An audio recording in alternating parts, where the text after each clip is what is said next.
Welcome to Klahanie Chevron. We've been here a long time and we expect to be serving people on the Sammamish Plateau for many more years. We are right off Issaquah Falls City Road on Klahanie Drive in the QFC Shopping Center. You'll find everyone on our staff friendly and helpful. They include all ASE Master Certified technicians. When your car needs service and repair, you won't find a better place. We'll see you soon. The fuel pump in your vehicle is its unsung hero because it takes fuel from the gas tank to the engine, making your automobile start and run.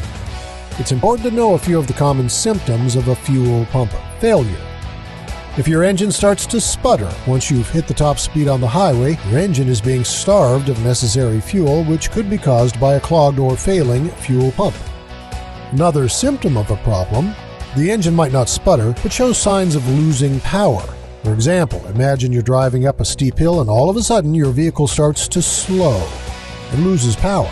That tells you the fuel pump is not transferring enough fuel to the engine and cannot handle the hill's stress.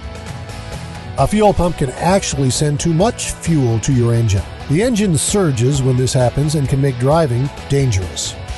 Overheating caused by the fuel pump can also stall out the engine. Pull over at the first sign of overheating. The most obvious symptom there is a problem is when your car won't even start. Assuming the battery and starting motor are fine, the problem could be from the fuel pump getting clogged, making it not transfer gas to the engine. If necessary, replace the fuel filter to confirm this is why the automobile is not starting. Most fuel pumps are located inside the gas tank, making replacing them an expensive proposition. I'm Brad Heimbigner. Come say hi. You'll find me here regularly at Klahanie Chevron. I look forward to meeting you.